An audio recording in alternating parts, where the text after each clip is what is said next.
Welcome guys, this is Alp Sameja and you are watching my YouTube channel that is Movies and Motivation। तो दोस्तों आज की movie का नाम है 10,000 BC जो कि सन 2008 में रिलीज हुई थी। यह मूवी एक जवान शिकारी के अन्याय के खिलाफ की गई लड़ाई की अपने कबीले और माशूका को बचाने के लिए की गई साहसिक यात्रा की कहानी होती है। दरअसल इस जवान शिकारी का नाम होता है डिले। डिले यूराल पर्वतमाला की बर्फीली वादियों में रहने वाले यगाल कबीले के सरदार का इकलौता बेटा होता है। यगाल यहाँ एक प्रकार का प्रिमिटिव ट्राइब होता है जिसे एग्रीकल्चर का कुछ भी नॉलेज नहीं होता है, बल्कि ये लोग ग्रुप में जाकर बड़े बड़े जंगली हाथियों का भालों से शिकार करते हैं और उसी से अपना जीवन यापन करते हैं। वादी में समय के साथ हो रहे पर्यावरणीय बदलावों से यहाँ की बर्फ कम होने लगती है, जिससे यहाँ पर जंगली हाथियों की तादाद भी कम होने लगती है। और अब यगाल वासियों को न केवल भूख का सामना करना पड़ता है, बल्कि उन्हें अब शिकार के लिए पहले के मुकाबले कहीं दूर तक भी जाना पड़ता है। यगाल कबीले में एक ओल्ड जिप्सी लेडी होती है, सब लोग इसे बड़ी माँ कहते हैं। यह अपनी मैजिकल पावर्स से कबीले की पूर्वज आत्माओं से बात कर सकती है और कबीले को आने वाले खतरों से भी बचाती है। ये लोग विशालकाय जंगली हाथियों का शिकार ग्रुप में करते हैं। परंपरा के अनुसार यदि कोई शिकारी अकेले ही जंगली हाथी का शिकार करने में सफल रहता है तो बूढ़ी माँ उसे शाही सफेद भाला प्रदान कर उसे कबीले का नया सरदार घोषित कर देती है। एक बार जब यगाल शिकारी अपने हंटिंग मिशन पर होते हैं तो उन्हें एक वीरान हो चुकी बस्ती से अपनी माँ की लाश से लिपटी हुई एक छोटी सी बच्ची मिलती है। दरअसल उस बस्ती के सभी लोगों को मार दिया गया होता है, एकमात्र यही लड़की वहाँ जिंदा बची होती है और इस लड़की का नाम होता है एवलेट। यगाल शिकारी उसकी चमकीली नीली आंखों से मोहित होकर उसे अपने साथ ले आते हैं, जिसे बाद में बड़ी माँ को सौंप दिया जाता है।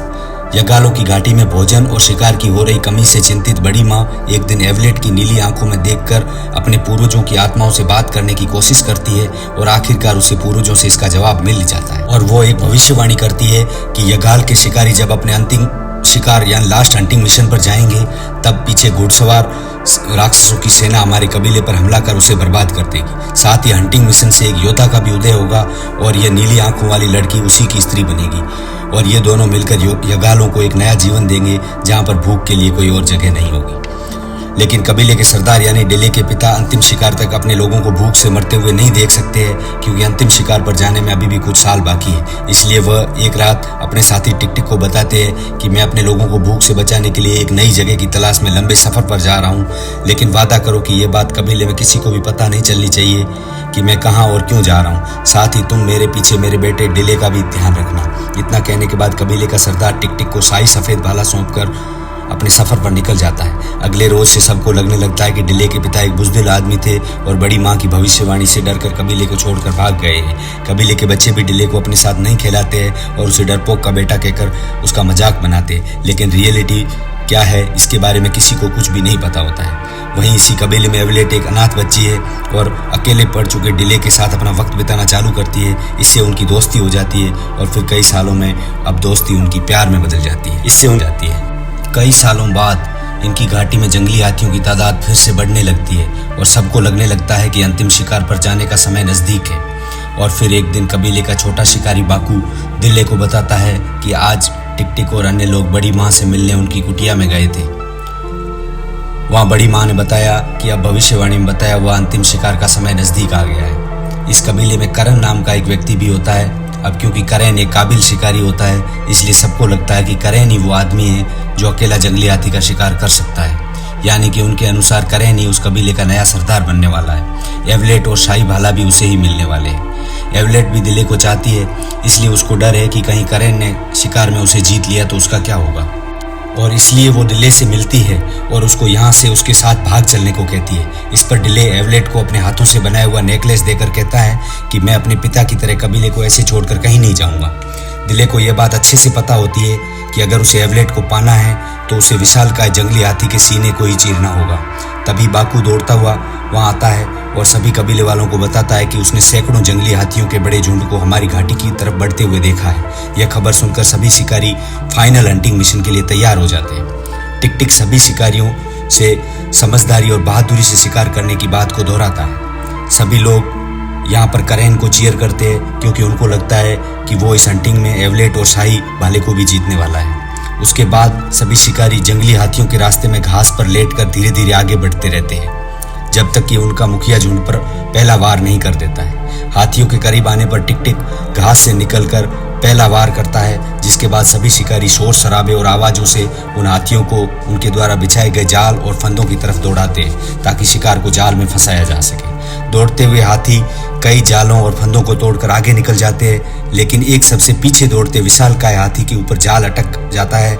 शिकारी भी उस जाल को पकड़कर उसका पीछा करने लगते हैं, लेकिन घायल होने की वजह से सब एक एक करके उस जाल को छोड़ देते हैं। अब यहाँ डिले ने भी जाल को पकड़ रखा होता है और वो भी जाल को छोड़ना चाह रहा होता है, लेकिन उसका हाथ उसमें फंस जाने से वह जाल नहीं छोड़ पाता है और जंगली हाथी दिले को घसीटता हुआ एक ऊंचे पहाड़ पर ले जाता है। वहाँ उग्र हो चुका हाथी वापस मुड़कर दिले पर हमला करता है और दिले अपने बचाव में एक भाला उसको मारता है, जिससे हाथी और ज़्यादा उग्र होकर दिले को कुचलने के लिए आगे बढ़ता है। तभी दिले देखता है कि वहाँ पत्थरों में मजबूती से फंसा हुआ एक भाला पड़ा हुआ है। दिले उसे पकड़कर अपना बचाव कर ही रहा होता है कि हाथी उस भाले के ऊपर आ जाता है और भाला हाथी के सीने में घुस जाता है, जिससे उसकी मृत्यु हो जाती है। तभी वहाँ पर सारे शिकारी पीछा करते हुए पहुँचते हैं। इतने विशाल हाथी को मरा हुआ देखकर सभी लोग दिले की दिलेरी पर ताज्जुब करने लगते हैं, क्योंकि इस तरीके से सीने को चीरकर जंगली हाथी का शिकार पहले किसी ने भी नहीं किया होता है।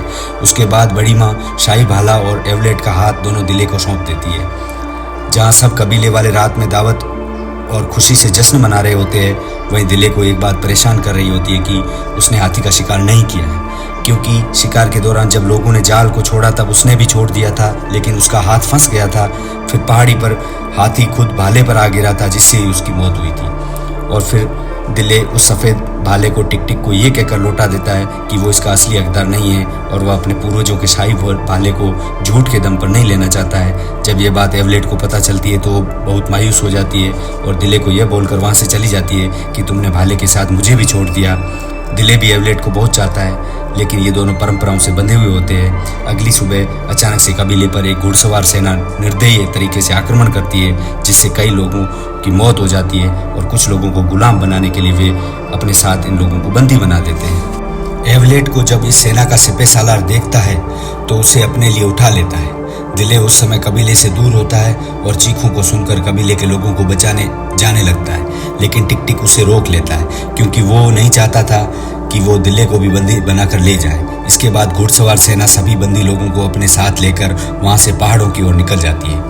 अब दिले यहाँ उन लोगों का पीछा करने का डिसीजन लेता है, क्योंकि वो अपने कबीले वालों को ऐसे ही मरने के लिए नहीं छोड़ सकता, जबकि उसको पता होता है कि उन पहाड़ों से आज तक कोई जिंदा वापस बचकर नहीं आया होता है। इसके बाद दिले के साथ टिक टिक, करेन, बाकू आदि सभी बड़ी माँ का आशीर्वाद लेकर उनके पद चिन्हों के आधार पर उनका पीछा करना चालू कर देते हैं। बर्फीले पहाड़ों में उनका सफ़र काफ़ी मुश्किल से भरा होता है, लेकिन ये लोग अपने धैर्य और साहस से आगे बढ़ते रहते हैं। रास्ते में उन्हें एक जगह आग जलाने वाले पत्थरों का जमावड़ा और एवलेट के नेकलेस का टूटा हुआ टुकड़ा मिलता है, जिससे उन्हें भरोसा हो जाता है कि वो एकदम सही रास्ते से ही उनका पीछा कर रहे हैं। पीछे कबीले में अपनी कुटिया में बैठी बड़ी माँ पूर्वजों की आत्माओं की मदद से उनका सफ़र आसान बना रही होती है। जब भी ये बर्फीले तूफान में फंस जाते हैं तो खुद उस ठंड को सहन कर उनको बचा लेती है। और आखिरकार कई दिनों के दुर्गम सफ़र के बाद ये लोग उन पहाड़ों को पार कर लेते हैं और सामने मैदानी इलाका शुरू हो जाता है। असल में ये वो जगह होती है जहाँ एवलेट के कबीले के लोग कभी रहा करते थे। मैदानों से बढ़ते हुए ये लोग एक घने जंगल में पहुंच जाते हैं, जहां पर आगे बढ़ते हुए उन्हें चीखें और जंगली जानवरों के हमले की आवाज़ें सुनाई देती हैं। ये भी उसी तरफ बढ़ने लगते हैं। दरअसल ये आवाज़ें उनसे पहले चल रहे घुड़सवार सैनिकों और बंदियों पर जानवरों के हमले की वजह से आ रही होती है। जंगल में पीछा करते हुए ये लोग एवलेट और अन्य बंदियों के काफ़ी करीब आ जाते हैं और रात में इन्हें छुड़ाने का प्लान बना लेते हैं। अंधेरा होते ही दिले जल्दबाजी में एवलेट से मिलने चला जाता है और उसे छुड़ाकर वापस ला ही रहा होता है कि सैनिकों को इसका पता चल जाता है। सैनिक पीछा करते हैं और उन्हें मारने के लिए पीछे आते हैं, जहां पर इस बार ये लोग करेन और बाकू को भी बंदी बना लेते हैं। ये लोग दिले और टिक टिक को भी पकड़ने ही वाले होते हैं कि जंगल से एक बड़ा पक्षी उन घुड़सवारों पर हमला कर देता है, जिससे दिले को निकलने के लिए थोड़ा समय मिल जाता है। लेकिन वहाँ टिक टिक थोड़ा चोटिल भी हो जाता है। दिले टिक टिक को खींचकर जंगल से बाहर एक पहाड़ी पर ले जाकर लेटा देता है और खुद उसके खाने के लिए कुछ लेने निकल जाता है। जब डिले छोटे जानवरों को शिकार के लिए पीछे दौड़ रहा होता है तो अंधेरे में वह एक गहरे गड्ढे में गिर जाता है। इस गहरे गड्ढे से निकलना काफ़ी मुश्किल होता है। वह देखता है कि यहाँ पहले से कुछ जानवर और एक बहुत बड़ा टाइगर भी फंसा हुआ होता है। देर रात बरसात होने से गड्ढे में पानी भरने लगता है, जिससे टाइगर डूबने लगता है। इससे डिले को उस खुखार जानवर पर तरस आ जाता है और वो टाइगर के पास जाकर बोलता है, मैं तुम्हें बचा सकता हूँ, लेकिन तुम मुझे नहीं खाओगे, समझे। फिर वो एक भारी लकड़ी का गट्ठर उसकी तरफ सरका देता है, जिससे टाइगर उसके ऊपर चढ़कर गड्ढे से बाहर निकलकर वहाँ से तुरंत भाग जाता है। इसके बाद डिले भी उस गड्ढे से बाहर आ जाता है और फिर वह उस पहाड़ी पर टिक टिक के पास चला जाता है। टिक टिक की तबीयत अब ठीक होती है और वो दिले को बताता है कि कल रात उसने पहाड़ी के नीचे वाले गांव से चीखों की आवाज़ें सुनी थी। इसके बाद ये लोग उस गांव की तरफ बढ़ते हैं। दरअसल ये नाकू आदिवासियों का गांव होता है। यहाँ पर भी कल रात उन्हीं घुड़सवार सैनिकों ने लूटपाट और कुछ लोगों को बंदी बनाया होता है।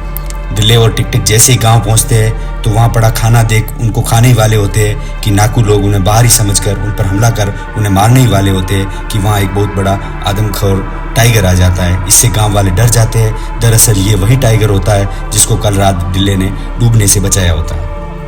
अब टाइगर डिले को खाने उसके पास आता है तो डिले उसकी आंखों में देखकर कहता है, शायद तुम भूल गए, कल रात मैंने ही तुम्हारी जान बचाई थी। इसके बाद वो टाइगर बिना किसी को खाए वहां से चला जाता है। इस घटना से नाकू लोग डिले से इम्प्रेस हो जाते हैं और उसको उनका मसीहा समझने लगते हैं, क्योंकि उनके वहाँ एक प्रचलित भविष्यवाणी होती है कि एक आदमी यहाँ आएगा जो टाइगर से बातें करेगा और वही आदमी उनके लोगों को राक्षसों से आज़ाद करवाएगा। इसके बाद नाकू लोग इनको खूब सारी इज्जत देते, अच्छा खाना खिलाते और नाकू लोगों का सरदार दिले को बताता है कि कुछ साल पहले तुम्हारी शक्ल से मिलता जुलता एक आदमी एक नई धरती की तलाश में यहाँ पर आया था।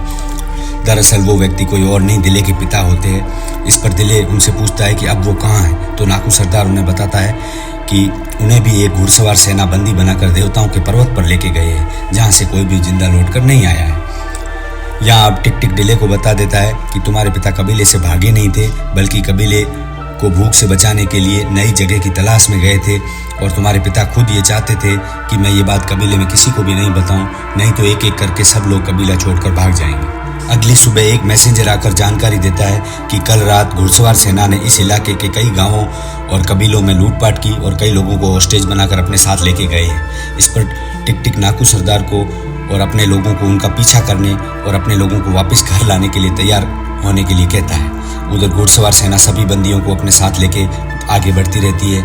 इधर डिले और नाकू ट्राइब के लोग गांव छोड़कर रवाना हो जाते हैं। रास्ते में उन्हें अलग अलग कबीले के बहुत सारे लोग ज्वाइन करते हैं, क्योंकि उनको ये खबर मिल जाती है कि उनको बचाने वाला मसीहा अब आ गया है। कई दिनों तक इनका पीछा करने के बाद ये लोग रेगिस्तान के बीच एक नदी के किनारे पहुंचते हैं, जहाँ पर ये लोग दूर से देखते हैं कि सैकड़ों नावें जिसमें कि कई गुलाम और बंदी औरतें भरी हुई है उत्तर दिशा की ओर बढ़ रही होती है। ये लोग उन्हें जोर जोर से आवाज़ें भी देते हैं, लेकिन नावों में बैठे सिपाही उन्हें उनकी तरफ देखने नहीं देते हैं। वहीं नाव में बैठा बाकू उनका पीछा कर रही इतनी बड़ी फौज को देख लेता है और वहाँ एवलेट और सबको बता देता है कि दिले एक बड़ी फौज के साथ उनको छुड़ाने पीछे आ रहा है। असल में उस रेगिस्तान को नदी से ही पार किया जा सकता था, लेकिन दिले के लोगों के पास नावें नहीं होती है।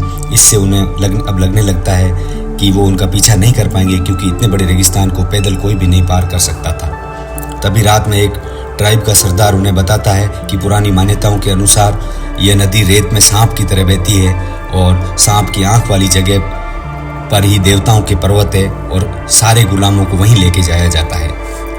और ये लोग ये भी बताते हैं कि सांप की आंख सूरज के नीचे है और हमेशा एक जगह पर ही रहती है। अब सभी लोग देवताओं के पर्वत और सांप की आंख वाली जगह पर जाने के लिए पैदल ही रेगिस्तान पर पार करने का निर्णय लेते हैं। वहाँ दिले सभी लोगों को हौसला और उम्मीद देता है कि जल्द ही हम लोग इस रेगिस्तान को पार कर लेंगे और अपने लोगों को आज़ाद करवा देंगे। इसके बाद ये लोग डिले के साथ रेगिस्तान में चलते रहते हैं और कई दिनों तक सफ़र करने के बावजूद भी सांप की आंख जैसी कोई जगह नहीं दिखाई देती है, बल्कि रेगिस्तान में प्यास से मर चुके कई लोगों के कंकाल दिखाई पड़ते हैं, जिससे ये लोग मन ही मन समझ जाते हैं कि रेगिस्तान में वे अपना रास्ता भटक चुके हैं और जल्द ही उनकी तरह मरने वाले हैं। एक रात डिले आसमान में देखता है और उसको अचानक से इंट्यूजन होने लगता है कि हो ना हो उत्तर दिशा में स्थित ध्रुव तारा ही सांप की आंख हो, और सभी को उसी तारे के नीचे चलने को कहता है। अब क्योंकि ध्रुव तारा रात में ही दिखाई देता है, इसलिए ये लोग अपना अधिकतर सफ़र रात में ही करते हैं।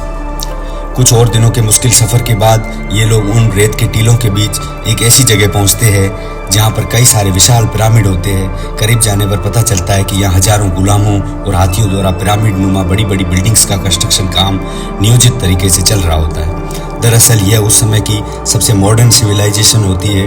लोग इसे देवताओं के पर्वत वाली जगह भी कहते हैं।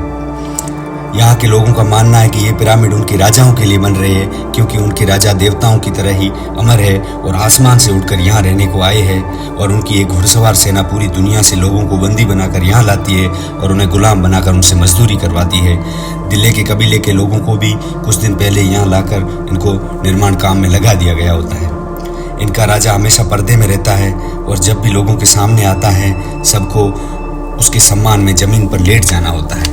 दिल्ले और ये लोग देखते हैं कि आज उनका राजा गुलामों के धीमे काम से खुश नहीं है, इसलिए वह अपने पृष्ठ को एक गुलाम की बलि देने का हुक्म देता है और इसी के साथ एक गुलाम को ऊंचाई से नीचे धक्का दिया जाता है, जिससे उसकी मौत हो जाती है। इन सभी को देखकर दिल्ले उम्मीद खो देता है, क्योंकि वह इतने कम लोगों के साथ इतने शक्तिशाली लोगों का मुकाबला नहीं कर पाएगा।